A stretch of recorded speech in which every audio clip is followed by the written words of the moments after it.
চিংড়ি এবং ডালের পেস্ট। এখন এটার সাথে স্বাদ মতো আরও অন্যান্য উপকরণ দিয়ে দিব। এই যে চিংড়িটা ব্লেন্ডার করে নিয়েছি আর ডালটাও ব্লেন্ডার। আমি 10 সময় ইয়ে করবে অন্য 24 সেকেন্ডে বন্ধ দিয়ে দিচ্ছি লবণ স্বাদ মতো, ধনিয়ার গুঁড়া, এবারে দিয়ে দিচ্ছি একটু ঘ্রাণ এবং স্বাদ দুটাই বাড়বে একটু মাংসের মশলা। এবারে দিয়ে দিলাম একটু আদার গুঁড়া মানে জিঞ্জার পাউডার,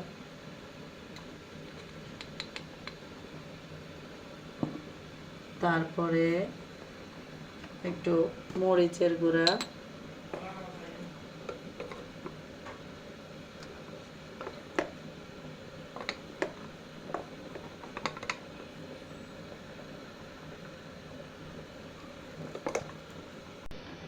এবার দিয়ে দিচ্ছি একটু হলুদের গুঁড়া,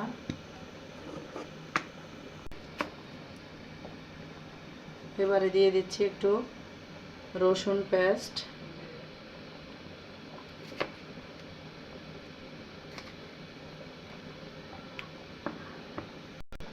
এবারে সবগুলো উপকরণ দেওয়া শেষ, ভালো করে মিক্স করে নিচ্ছি।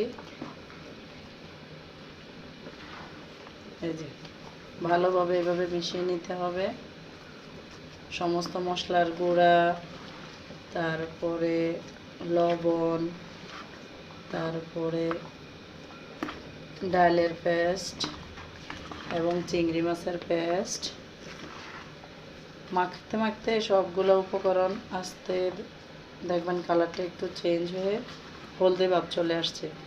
যদি কারোর একটু সাদাটে ভাবটা সমস্যা হয় বা চিংড়ি মাছের কালারটা দেখতে, তাহলে আর একটু হলুদ দিয়ে দিতে পারেন।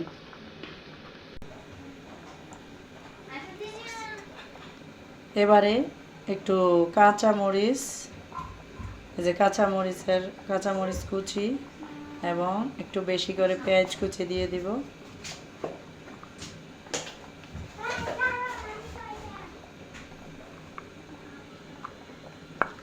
তারপরে আবারও সবটার সাথে মিক্স করে নিচ্ছি। একটা প্যানে তেল দিয়ে দিলাম, এবারে এই তেলটা গরম হওয়া পর্যন্ত অপেক্ষা করব। একটু দেখে নিচ্ছি যে তেলটা গরম হয়েছে কিনা, আর একটু গরম হতে হবে।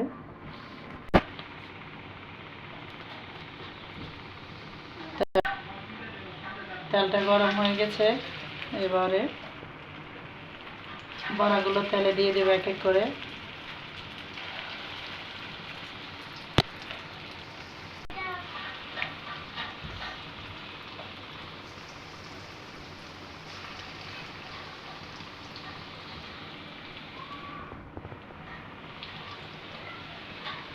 আমরা স্বাস্থ্য সুরক্ষার কথা চিন্তা করে সয়াবিন তেল বাদ দিয়ে সরিষার তেলে ভাজতেছি বড়াগুলা।